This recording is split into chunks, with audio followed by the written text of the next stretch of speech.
Hi, I'm Soren. 7 years ago, my wife left me and our newborn son alone in the middle of a Montana snowstorm. No warning, no goodbye. Just a message. You'll figure it out. We nearly froze that night. And now, after I rebuilt everything from scratch, she suddenly came back, smiling, asking for custody, and a piece of the $9.7 million I earned without her. But in that courtroom, when she saw who walked in behind me, her face turned white, and that's when everything unraveled. What made her so sure I'd still be the weak man she left behind? My name is Soren Merrick, the youngest son in a line of men who always seemed to know exactly who they were. I wasn't one of them. At least, not back then. 7 years ago, I was 29, worn out from night feedings and long shifts, driving a beat-up truck through a Montana snowstorm with my newborn son tucked in the back seat and my wife staring out the passenger window like she wished she were anywhere else. The wind battered the glass, and the headlights barely cut through the whiteout. Still, I kept telling myself, we were fine. Danica just needed sleep. I needed patience. And Kai, he only needed warmth and milk. His soft cries started again as the road curved toward the outskirts of Billings. I tried soothing him with one hand on the wheel, humming a tune my mother used to sing. Danica didn't look at me or him. She shifted away, rubbing her temple like the sound of her own child bothered her more than the storm. I tried to pretend I didn't see it. I tried pretending a lot of things then. When the wind picked up hard enough to rock the truck, I turned into a small gas station, one of those lonely places where the lights flicker and you can hear every creak of the roof. I parked under the awning and unbuckled Kai, careful not to jostle him. His tiny face was red from crying and the cold that slipped into the cab. I wrapped him in the wine-red scarf my mother knitted when she learned she'd be a grandmother. "There we go," I whispered, tucking it around his cheeks. The wool held what little heat we had. Danica stepped out the moment I opened my door, pacing alongside the pumps, arms crossed, avoiding my eyes. 5 minutes, I told her. I just need to warm a bottle. She didn't answer. She just kept pacing. Inside, the station clerk pointed me toward the microwave. I unscrewed the formula bottle with stiff fingers, shaking enough that the clerk asked if I was all right. I told him I just needed to get my kid fed and back home. He nodded, watching the snow swirl outside. "Storm's getting rough," he muttered. I glanced through the window to check on Danica, and that's when the clerk yelled, "Your car's pulling off." I turned, confused for half a second, then saw it. My truck easing away from the pumps, taillights glowing through the storm. For a heartbeat, I froze, thinking she was moving it closer to the door. Then the truck picked up speed.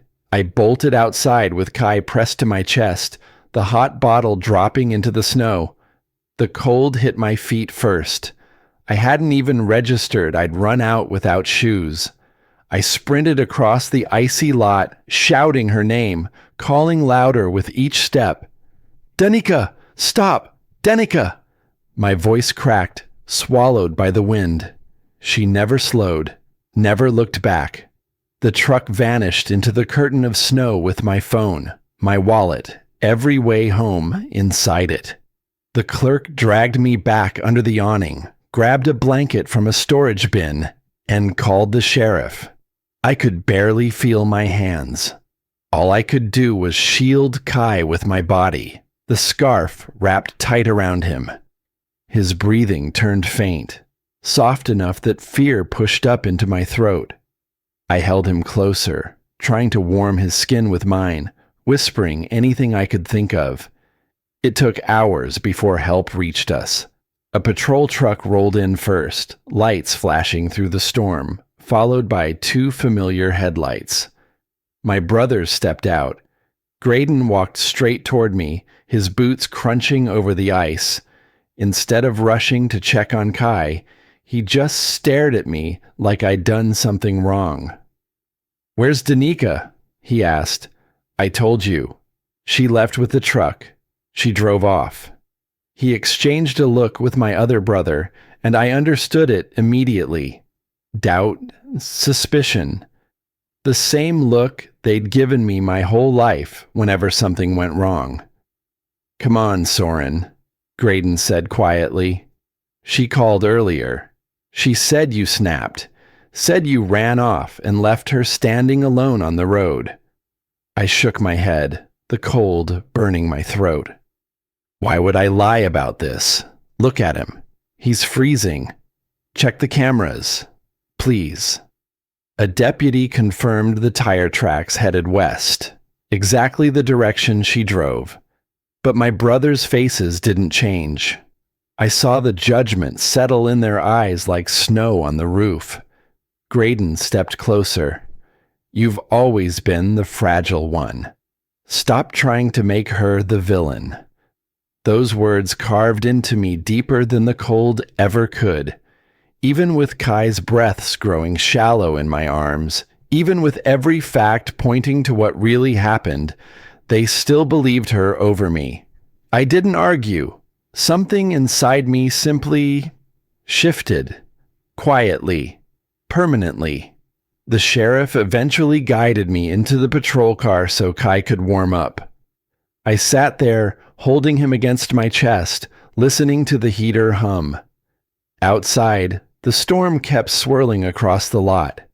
I stared into it, realizing our life had just split in two. The heat in the patrol car was doing its job, but my body still hadn't caught up. My toes ached, thawing painfully inside the borrowed boots someone had found for me.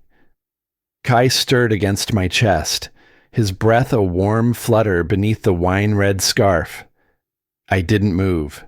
I just sat there, watching the dawn creep in like a secret, quiet, heavy, and unfamiliar. By the time the storm had passed, Billings was buried under a blanket so thick it silenced everything. Streets were deserted, buildings dusted in snow like untouched memories. The sheriff led us inside his office, nodding toward a chair in the corner of the small lobby. I eased down slowly, Kai still asleep, still wrapped in that scarf that felt more like a lifeline than wool. One of the deputies brought me a mug of instant coffee. I couldn't tell if it helped or made things worse. My hands were still shaking from the cold, or maybe something deeper. A young officer asked me questions in a soft voice, like I was made of glass. I told him what I told the others. Over and over again. She drove off. I didn't know why. I didn't know where. And no, I hadn't yelled at her. I hadn't lost control. I just wanted formula. But even as he nodded and scribbled into his notepad, I could feel it, the unspoken question, the tilt of the head, the sideways glance. What aren't you saying? They didn't believe me either. Not fully.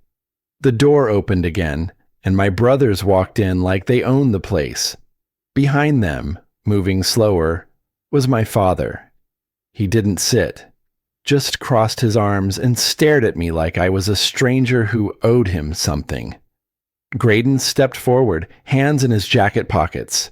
He didn't say good morning, didn't ask if Kai was okay.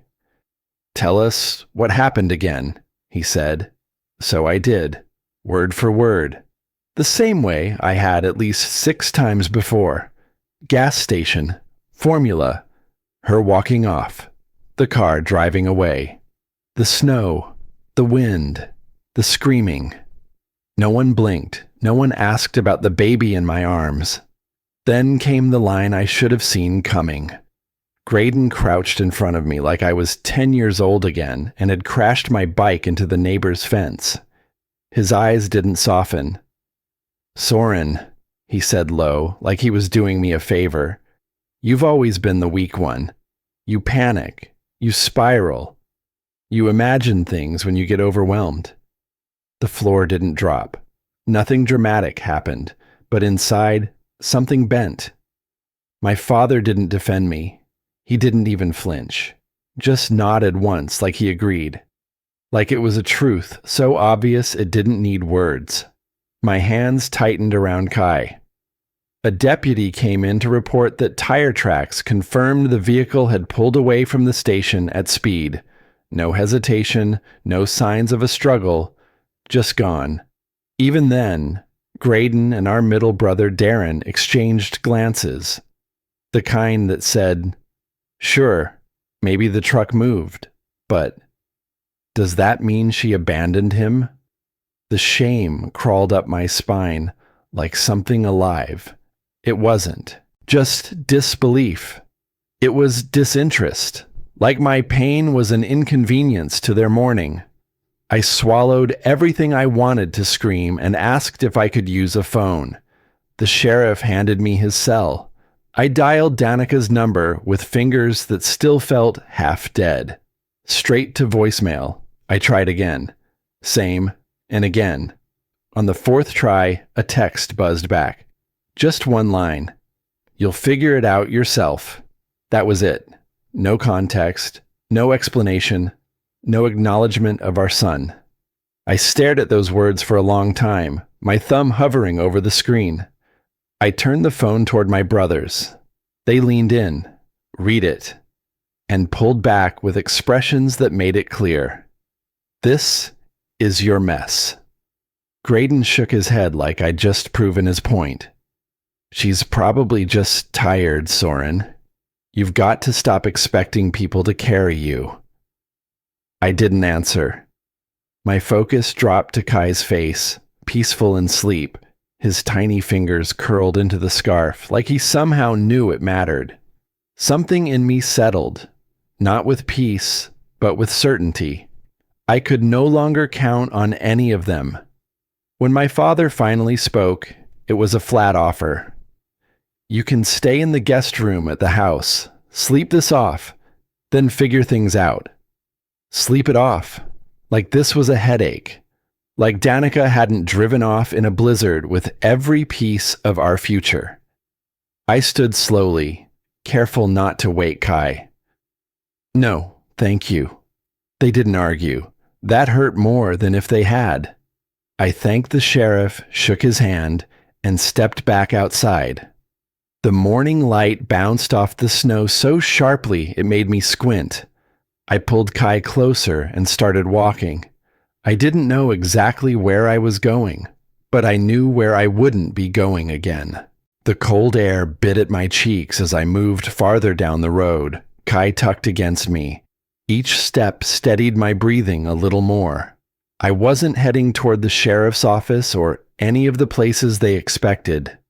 My feet followed a path I knew too well, a path I'd walked hundreds of times as a boy. The Merrick house sat just beyond a line of cottonwoods, the same trees I used to climb when I still believed my family saw me as someone worth holding on to. By the time I reached the driveway, the sun had risen enough to throw a pale sheen across the roof. Smoke drifted from the chimney. Usually that smell, wood smoke and strong coffee, meant comfort. Today, it felt like a wall I was walking straight into. I opened the front door quietly, shifting Kai to my shoulder. My mother stood at the sink rinsing a mug. She looked up, startled for a moment, then her eyes dimmed. "Your brothers said you were overreacting," she murmured. Not a question, more like a script she'd been handed. I stepped inside fully, brushing snow from my coat. "Mom," she took the truck. She left us in the storm. She didn't come closer. She didn't even look at Kai to see if he was all right. Instead, she dried her hands slowly, as if stalling for the others to arrive. I moved into the dining room, and sure enough, the family filtered in like they were taking their seats for a meeting. My father came last, his posture rigid. Nobody greeted me. Nobody asked if the baby needed anything. They just stared. I repeated the story again. The station, the headlights pulling away, the wind, the text. I tried to keep my voice steady, but exhaustion dragged on every syllable. My mother's gaze slid toward the window. Darren sat back with his arms crossed. The silence in the room felt thick enough to choke on. Kai stirred and whimpered against my shirt. Still, no one reached for him, not even out of simple human concern. Shame warmed my face, creeping down my neck. I took a slow breath and forced myself to face my father. I need a little help, just enough to get formula and diapers until I'm back at work. That's all I'm asking. He hesitated, then took out his wallet like it weighed 20 pounds. He flipped through the bills one by one, not speaking, not looking at me. And then he peeled off exactly $11 and set them on the table. "Make it stretch," he said. I stared at the bills. $11. For a hungry newborn. For his own grandson. My mother turned her head, embarrassed by my embarrassment, not by his cruelty. Right on cue, Kai started crying, loud and desperate, the kind of cry that hits a parent in the ribs. I bounced him gently, whispering to him, trying to calm him. His sobs only sharpened the sting in the room. I gathered his bag and moved toward the hallway. I needed air.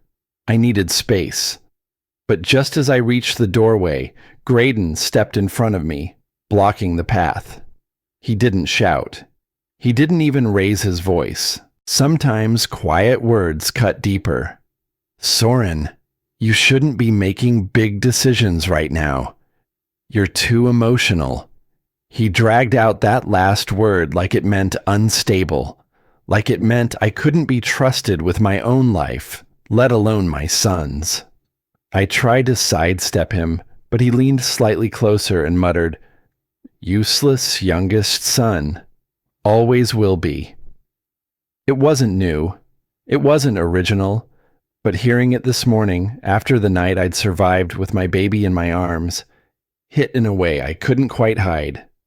My father didn't correct him. My mother didn't defend me.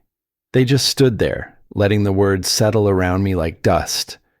Kai's cries grew sharper, as if he could feel my body tense. I exhaled slowly. Not defeated, clear. For the first time, truly clear. I picked up the $11, slipped them into my pocket, adjusted Kai's scarf, making sure it shielded his face. "I'm stepping out," I said.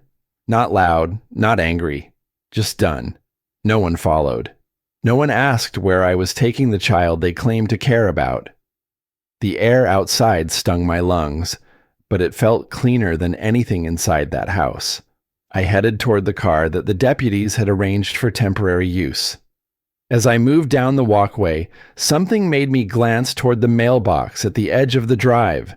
Maybe instinct, maybe habit. Whatever it was, it pulled me straight there. I opened the metal flap. Inside lay a single envelope addressed to Danica. Postmarked 3 days before the storm. The sender name sat in the corner. Someone she told me she hadn't spoken to in years. My fingers tightened around the envelope. The cold no longer felt like the worst thing pressing against me. Whatever she had been planning, it didn't start last night, and it wasn't finished. I sat in the truck with the envelope on my lap, the heater barely doing more than humming as frost crept along the edges of the windshield. Kai slept beside me, wrapped snug in that red scarf, his breaths shallow and steady. The snow outside had started to melt just enough to drip from the wiper blades, tapping a slow, nervous rhythm. I opened the envelope. Inside was a lease application. Her name, Danica Merrick, typed neatly at the top. A new address printed in a different state. The move-in date was dated nearly 3 weeks before the blizzard. There was no hesitation in the form. No blanks. No to be determined. Just a signature and a plan. She hadn't left in a moment of panic.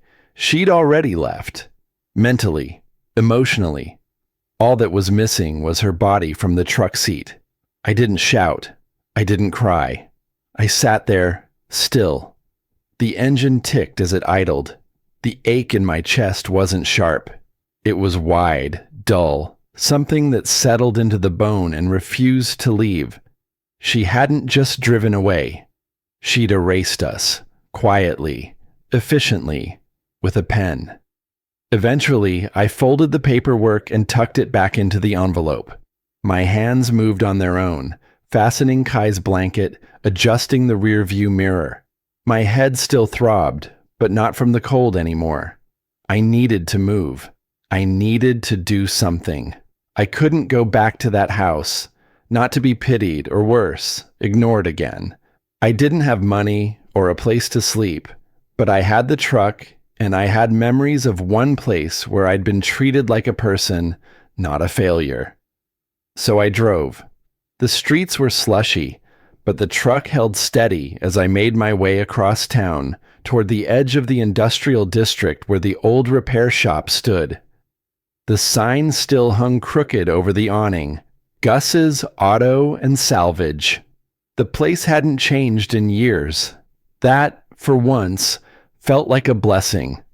I parked out front and carried Kai toward the door, his little body bundled tight, his head resting against my collarbone. The familiar scent of oil, rubber, and old pine cleaner hit me as soon as I stepped inside. Gus was behind the counter, flipping through invoices, his denim jacket sleeves pushed up over his forearms. His eyes met mine, widened slightly, and then dropped to the baby in my arms. "Soren," he said slowly, setting the papers down. "What the hell happened to you?" I didn't explain everything, just enough to be truthful. She left, in the middle of the storm, took the truck. I had Kai with me. He didn't blink, just reached out and put a hand on my shoulder. "No man deserves that. Let me help you find your feet." It was the first offer of anything I'd gotten in days that didn't come with a lecture. That night, Gus cleared out the loft above the shop. It wasn't much, just a twin mattress, a space heater, and a window crusted with grime. But it was dry, and it was ours. The winter that followed changed everything. Every morning, I woke up with Kai, curled beside me, cheeks pink from the cold. I fed him, strapped him to my chest, and worked downstairs while he napped in the warmth of the shop office. I replaced busted spark plugs, patched tires, and learned how to rebuild alternators with frozen fingers. My body ached, but in a good way, the kind that comes from purpose. At night, I'd climb the narrow stairs, heat a bottle, and hum to Kai while he drifted off. In the quiet hours, I taught myself how to balance the shop's books, cleaner ways to file invoices, log work orders, predict parts deliveries before snow shut everything down. Gus noticed. "You've got a brain for this," he told me one evening, handing me a mug of black coffee. "Ever think about running a place of your own someday?" I hadn't, not seriously, but the idea stayed with me. Weeks passed. Clients started asking for me by name. "He's careful," one woman told Gus. "Doesn't treat me like I'm an idiot just 'cause I don't know a carburetor from a spark plug." One afternoon, I showed Gus a basic layout I'd sketched for a digital scheduler, one that tracked weather, customer demand, and part availability. He was impressed. We uploaded it to the shop's site, labeled under a small blog post titled, "How We're Staying Ahead This Montana Winter." Then the comment came, "Graydon. Funny.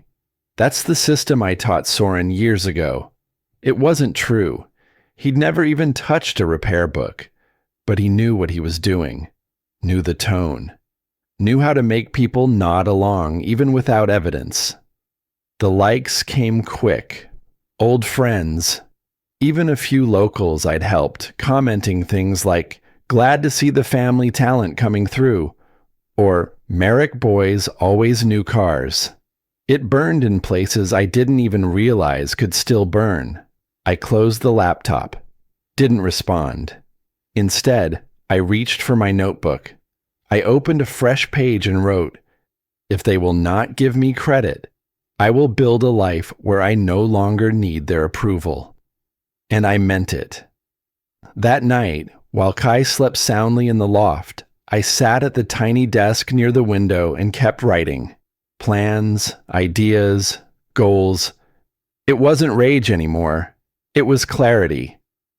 But just as the dust was starting to settle, footsteps echoed below the loft stairs the next morning. Someone was at the front of the shop. Someone I hadn't seen in a long time. And they weren't alone. Lyle stood in the doorway, shoulders hunched against the cold, hands stuffed in his coat pockets. Behind him was the family minivan, Dad's probably. He hadn't come alone, but whoever stayed inside didn't step out. I held the shop door open with one hand.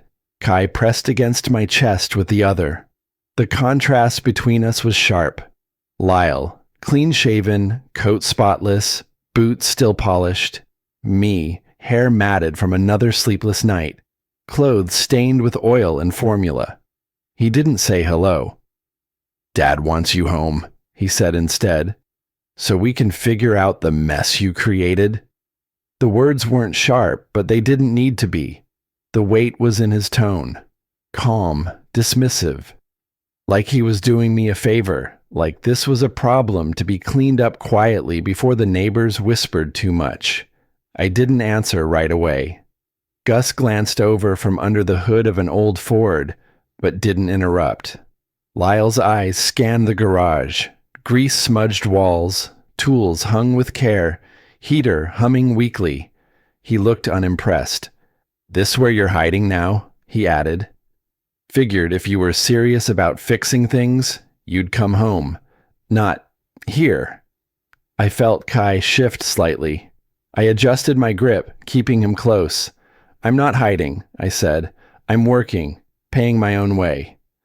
Lyle's laugh was soft and somehow worse than if he'd yelled. "Working? Here? Come on, Soren. You used to fix bicycles. Now you're fixing rust buckets for pocket change?" "I'm fixing what I can," I replied. "It's more than sitting at that table pretending everything's fine." That landed harder than I expected. His jaw clenched. "You're making this harder than it needs to be," he muttered. "You disappearing makes the family look chaotic. We're all trying to stay civil, but you're making people talk." There it was, not concern, not even curiosity about Kai. Just image, reputation, noise from the outside. I didn't have the energy to fight. I stepped back, letting the door close gently behind me. "Tell Dad I'm fine." Lyle didn't move. For a second, I thought he might say something else. But instead, he pulled out his phone, typed something quickly, then turned back toward the van. That night, Kai wouldn't sleep. He cried for hours, restless and warm. I tried every trick I knew, rocking him, walking laps around the loft, humming old lullabies my mom used to sing. None of it worked. I ended up sitting on the floor beside the cot, bottle in hand, formula lukewarm from the tiny camp stove I kept in the corner. I stared at the cracked ceiling above me, shadows dancing with each flicker of the heater. My clothes reeked of oil and fatigue.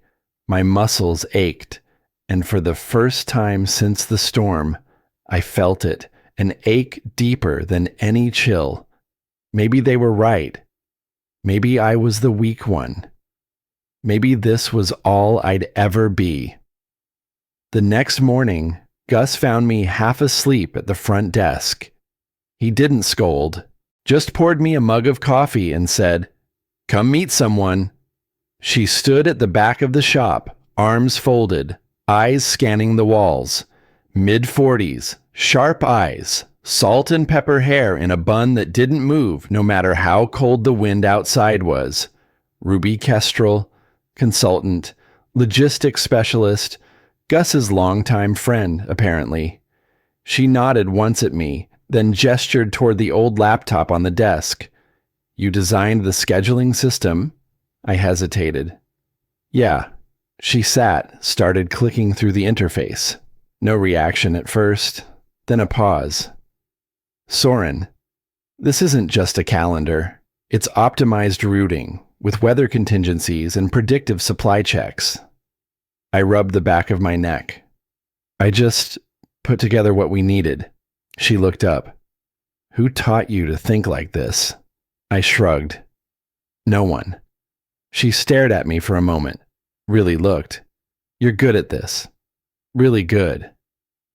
That one sentence did something I didn't expect. It didn't inflate me. It stabilized me. Like someone had finally acknowledged I wasn't just surviving. I was building. Later that afternoon, Gus pulled me aside. You've done more for this place in 3 months than I did in 3 years, he said. How about this? Winter's tough. You helped me run operations this season. We split a share of the profit. Nothing fancy. Just fair. I didn't know what to say. No one had ever offered me anything without strings attached, without pity. I shook his hand before the doubt could creep in. From that point on, things moved fast. Ruby helped me clean up the back end. I set up a digital workflow, orders, appointments, supply chains. I learned about vendor negotiations, inventory forecasting, even customer retention models. I watched YouTube tutorials at night while Kai snored beside me, his hand curled against my arm. Word spread. Clients started referring us to others. A regional tire distributor emailed us about licensing the system. At first, I thought it was spam, but the meeting was real. The number they offered was more than I'd made in my life. It was the breakthrough. Not fame, not fortune, but proof. I reinvested everything. Took online classes in accounting, business law. Gus and Ruby stood beside me, not above me. I worked like a man building a lifeboat in the middle of a storm, and the tide started turning. 6 years later, that same system was in shops across 4 states. One morning, I woke up to an article in a regional business journal. The quiet mind behind the winter operations revolution. They spelled my name right, and right there, in the byline, in bold, Soren Merrick. The same name Graydon used to sneer at, the one Dad wouldn't say during holiday dinners, the one Danica signed on divorce papers like a curse. Now it was printed in black and white. $9.7 million. That was the value of the multi-state contract. We didn't even celebrate it right away.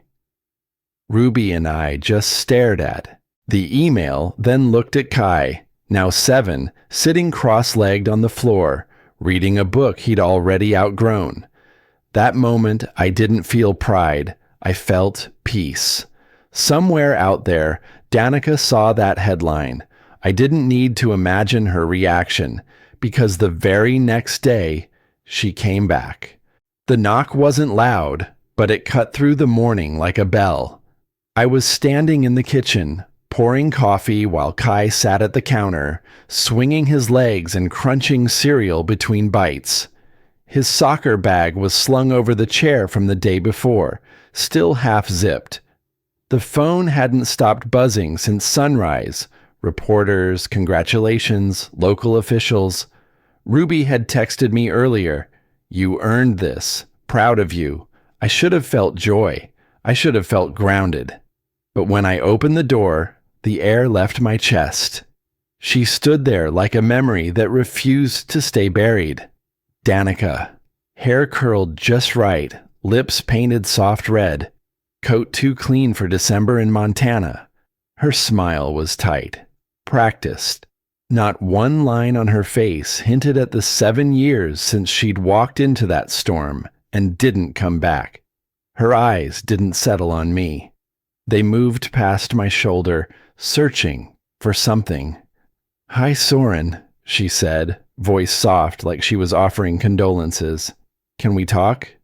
For a second, I didn't move. Then I stepped back.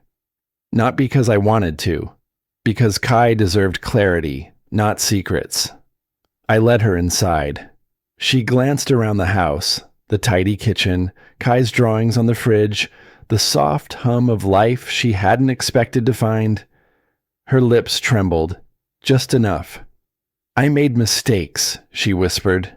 It was the kind of tremble actors rehearse in mirrors. 5 minutes later, Ruby arrived for our meeting, laptop bag slung over one shoulder. She froze when she stepped into the kitchen and saw Danica sitting on my couch like she belonged there. I met her eyes and gave her a quiet nod. Kai's mom, I said simply. Ruby didn't speak, but her jaw set hard, and she stayed standing. Danica, ever the performer, didn't flinch. She crossed her legs, hands folded delicately on her lap, like she was meeting a talent agent. Then the act began. Tears welled. She placed her hand on her chest like she was pledging loyalty. I panicked back then, she said. I felt trapped, lost. I wasn't myself. She blinked up at me through mascara that never smudged. Not once did she say, I abandoned our son in the cold. Not once did she ask if he got sick, if he cried through the night, if I held him, scared out of my mind, while the wind slammed against the glass. No. Her monologue was about her pain, her confusion, her need to feel understood. Twist S11 came when the tears thickened. She grabbed my hand, fingers cold but steady, and whispered, I'm begging you. Please forgive me. We can be a family again. She glanced at the bookshelf, saw the framed photo of Kai smiling at his last birthday. She looked around at the clean floors, the quiet strength in the walls, the warmth I had built one small, hard-earned piece at a time. And that's when I saw it. She wasn't here for me. She was here for what I'd built. Ruby didn't say a word, but I felt her watching every second. She saw through Danica with surgeon's precision. Then the front door opened. Kai, back early from his neighbor's weekend trip. He stepped into the room, cleats still muddy, cheeks pink from the cold. He stopped when he saw her. Danica stood up quickly, face lighting up with manufactured surprise. Baby, it's Mommy. She crouched, arms outstretched. Kai didn't move. His eyes bounced between her and me, unsure, his brows pinched. I'll go put my stuff away, he mumbled and slipped past her without touching her hand. Danica's arms slowly lowered. She turned, forced a smile, and said she should give us some space to talk. She left without another word. I didn't speak for a long time. That night, the wind picked up again outside, the way it always did this time of year. I sat on the couch, flipping through emails while Kai finished his homework at the table. He was quieter than usual.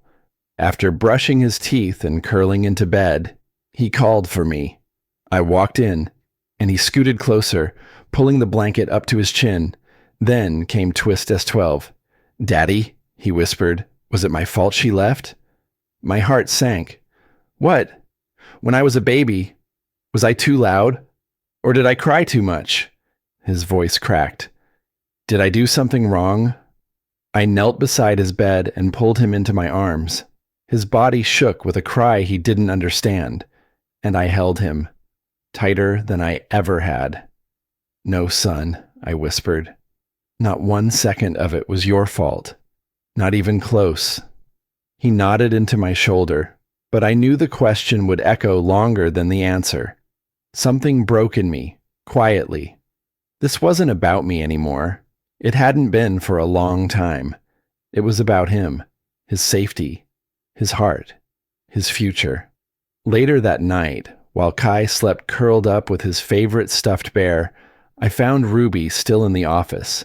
She was staring at her inbox, unread email highlighted in bold. She turned the screen toward me. From Danica Ward, subject, legal discussion regarding custody and financial interests. I didn't read the rest, because in that moment I understood. She didn't come back for redemption. She came back for a fight, not peace, not healing, not for Kai. And the proof landed the next morning, wrapped in a thick manila envelope stamped with a law firm logo and bold black lettering that made my stomach twist before I even touched it. I found it sitting on the front step when I went to grab the newspaper. Kai was at the kitchen table behind me, humming to himself, swinging his feet under the chair, spooning cereal into his mouth between soft humming. I stared at the envelope like it was ticking. Then I picked it up and walked inside. Ruby had just set her coffee down on the table. Her eyes shifted from the envelope to my face, and without a word, she pulled out a chair beside her. I sat, laid it flat, tore the flap. Inside, petition for full legal and physical custody of Kai. Request for a full financial disclosure of all assets and holdings. Statement accusing me of limiting maternal access. And then, the line that made my hands go cold. Petitioner requests equitable access to marital assets accrued post-separation. She wanted custody, and she wanted the money. 9.7 million reasons why she came back. The room shrank. My vision pulsed. I could hear Kai crunching cereal across the room, still humming, still safe, completely unaware that someone was trying to unmake the life we'd built. My hands started shaking. I set the papers down. Ruby reached out and placed her hand gently over mine. She thinks you're still the man who begged your dad for $11, she said, soft but firm. I blinked. My chest tightened, then loosened. I nodded once. No, I whispered, steadying myself. I'm not that man anymore. I knew it was a mistake before I even pulled into the gravel driveway, but I did it anyway. I don't know what I was looking for from them. Maybe a sliver of support. A sign they finally saw who I was now. I just needed to try. Kai was in the back seat, hugging his bear tight, the scarf I kept folded beside him like a memory we'd both agreed never to talk about. My mother opened the door. She smiled, warm but distant, and bent down to hug Kai. He clung to her for a moment, and when she stood, she gave me a nod but wouldn't meet my eyes. Inside, my father sat rigid in his usual chair, elbows on knees, jaw clenched like he'd been waiting to hold court. Graydon stood at the edge of the room, arms crossed. I laid the envelope on the dining table and opened it for them to see. This just showed up, I began, voice steady. She's filing for full custody. She wants a piece of the business. She's saying I've kept Kai from her, that I'm unstable. It's lies. All of it. I paused. I'm telling you because this could go to court. And if it does, I need to know who stands with me. They were quiet. Long enough for the air to thicken. Graydon leaned back, smirking. Well, she wouldn't go through all this without a reason. Maybe you're leaving something out. I turned to my mother. She looked down at the papers, then up at me. Soren, she said gently, maybe you should forgive her. She's Kai's mother. Kids need their mothers. I stared at her. You think this is about forgiveness? I think, she hesitated, I think you're still hurt. And maybe she is too. My father cleared his throat and added, you have to think long term. Court battles are ugly. It's not good for Kai. I took a breath, held it, let it out slow, and said nothing. Just gathered the documents, folded them slowly, slid them back into the envelope.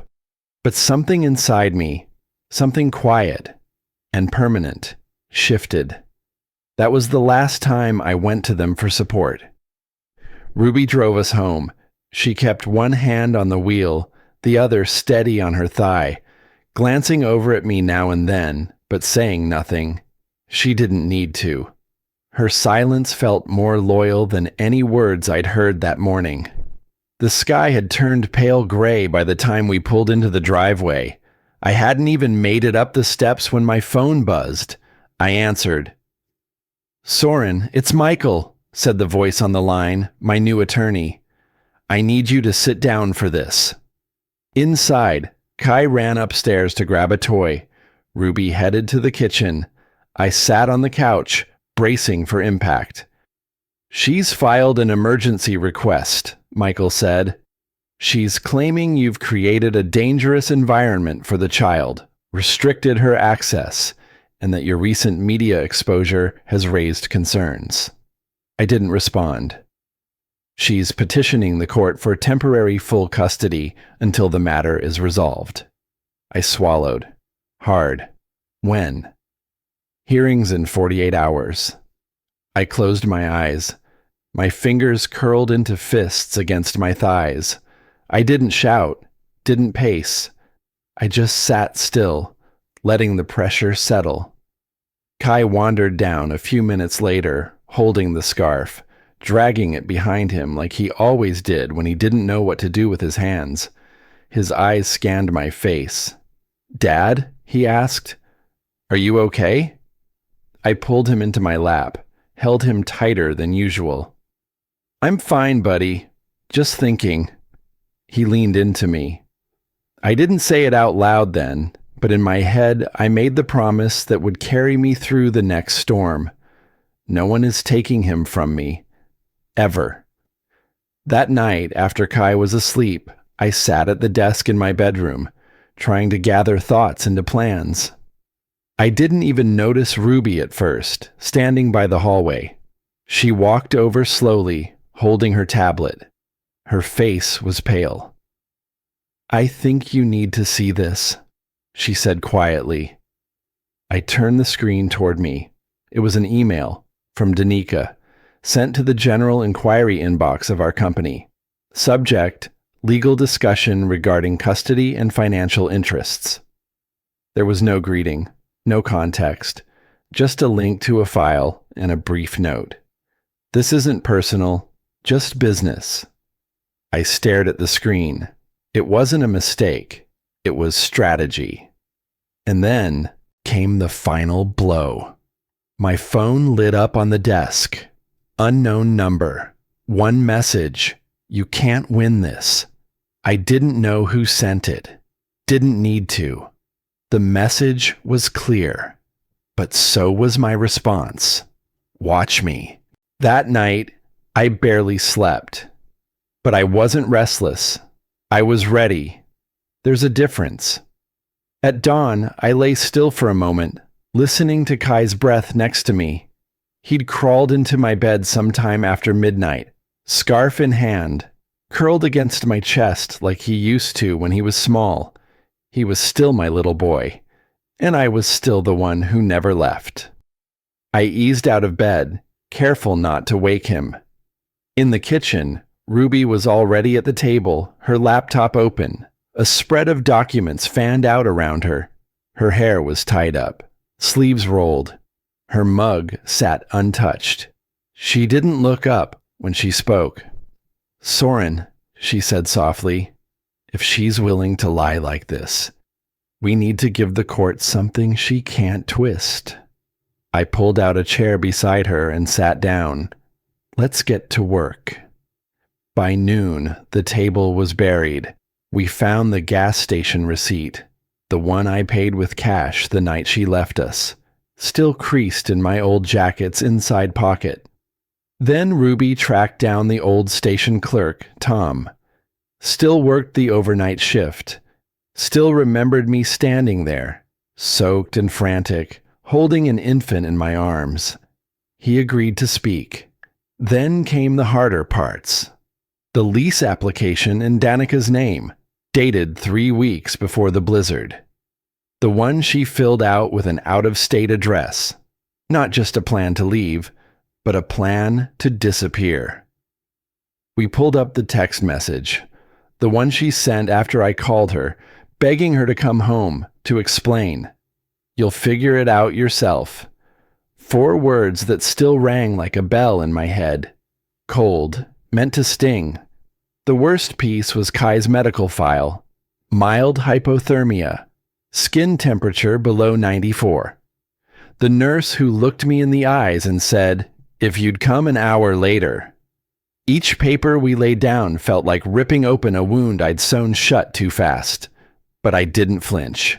I was done reacting. Now I was preparing. By evening, we were in Mr. Harridan's office, my attorney, old school type, trim beard, pressed tie, gray cardigan, and no time for drama. He read every document slowly, eyes sharp, lips tight. After nearly an hour, he closed the file and looked at me. "This isn't a custody dispute," he said. "This is abandonment. This is child endangerment. This is a woman walking into a courtroom completely unaware of the evidence you now hold." I didn't speak, but I nodded. Hard. That night, another email came through. Ruby read it out loud in a flat voice. Subject, settlement option, time sensitive. Danica's attorney offered shared custody and 10% of my contract. "She still thinks you'll roll over," Ruby muttered, tossing the tablet aside. I looked down at Kai, asleep on the couch beside me. Blanket kicked half off, scarf crumpled under his cheek. No, that man's gone. The one who begged to be believed, begged to be forgiven, the one who hoped. I stood. Let her bring her best. So will I. The next morning, the air outside was sharp and clean. The courthouse lot was already full when we arrived. I parked at the far edge, stepped out slowly, and reached for Kai's hand. He wore his scarf wrapped tight, little fingers curled into mine. I wore the same boots I'd worn that night at the gas station. Danica was already standing near the entrance, designer coat, gloved hands, perfect posture. She dabbed beneath her eye as if tears had just dried. When she saw me, she straightened her back like someone preparing for a photo shoot. She looked at Kai, then at me, smiled like it was a high school reunion. I didn't nod. I didn't blink. I just walked past. Inside, the hearing began promptly.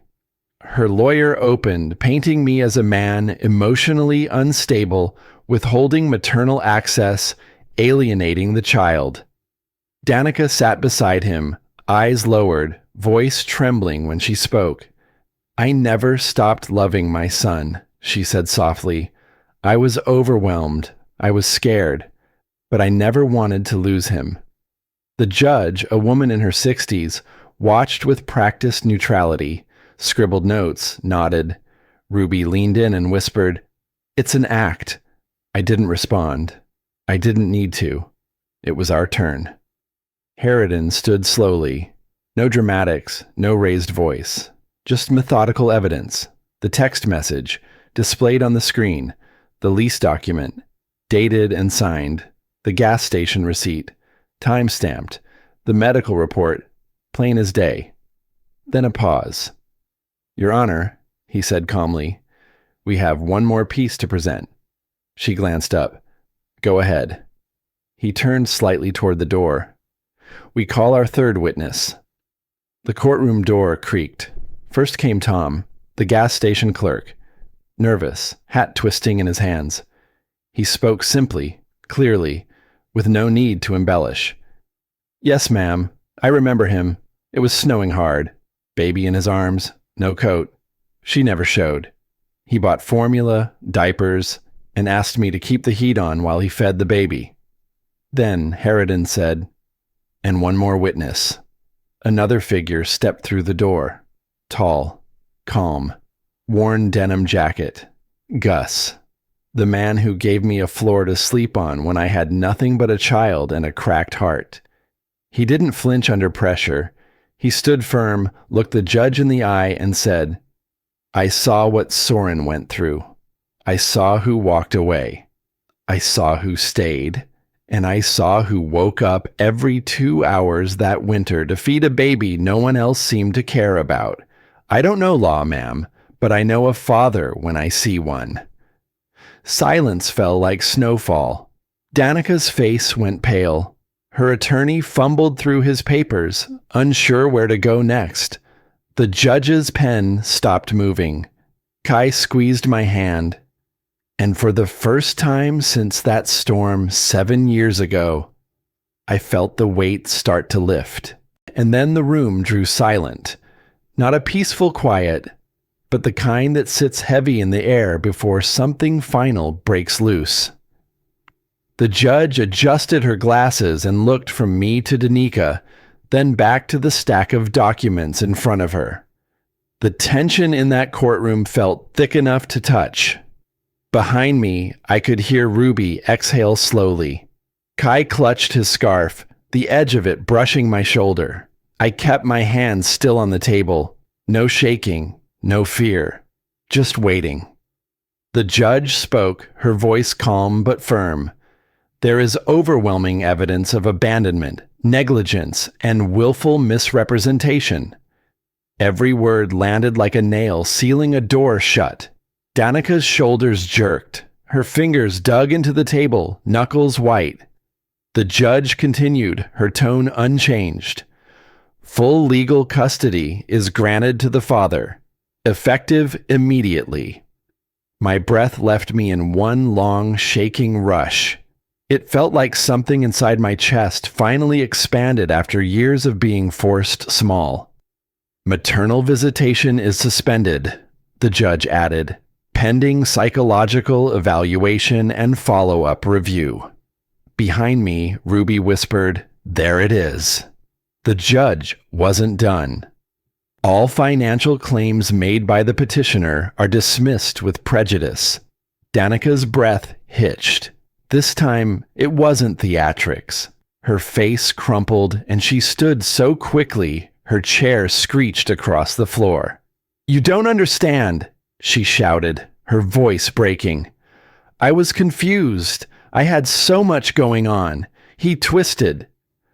"Ms. Merrick," the judge warned, "you are out of line." Her attorney reached for her sleeve, whispering urgently, but she jerked away. "I was supposed to win. He's nothing," she cried, voice rising with every word. People in the pews sank back. Even the bailiff stiffened. Watching her unravel, there was surreal. Years ago, her words would have cut me straight through.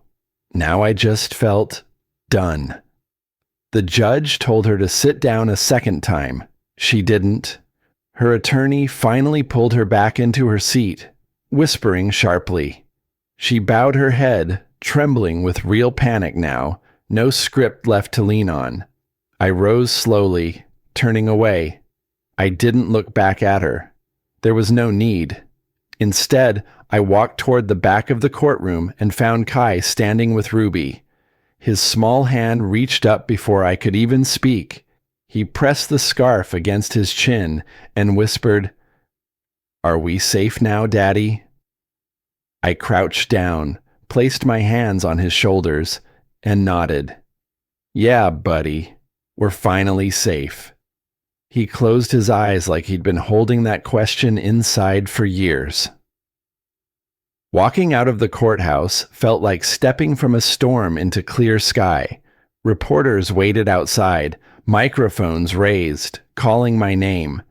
I kept Kai close to my side, guiding him down the steps. Ruby stepped forward, shielding us. "No questions today," she said firmly. "Let this family have their peace." Then Gus approached, slow and steady, as if he wasn't sure I'd want him there. He rested a gentle hand on my shoulder. "You did right by that boy," he said. Then he looked at Kai. "And you've got a good dad, kid." Kai grinned shyly, holding tighter to my coat. For the first time in years, the cold Montana air felt gentle. Then, as we neared the sidewalk, I saw Tom, the gas station clerk, waiting with a small envelope in his hands. He stepped forward and offered it to me without a word at first. "I kept this," he murmured. "Didn't know if you'd ever need it. But, after seeing you up there, figured you should have it." I opened the envelope slowly. Inside was a small USB drive, old and scratched. Tom cleared his throat. "Security audio from that night. She left on the phone with someone, laughing, saying she was finally free of the baby noise and the stress." His voice quieted. "Figured the truth might matter one day." For a moment, I just stood there. The sidewalk, the courthouse, the winter air. All of it blurred at the edges. I didn't need the footage. The judge had already ruled. The truth was already out. But holding that USB felt like the last bit of her shadow lifting off my life. I slipped it into my coat pocket. "Thank you, Tom. Really." He nodded and stepped back. We walked to the car as a family. Not perfect, not traditional, but ours. When we reached home, Kai ran through the living room, dropping his backpack by the sofa and letting the scarf flutter behind him like a flag. Ruby followed him inside, carrying a small stack of documents. She set them on the kitchen counter. "These need to go into a safe place," she said. "Official copies." I nodded, taking the folder carefully.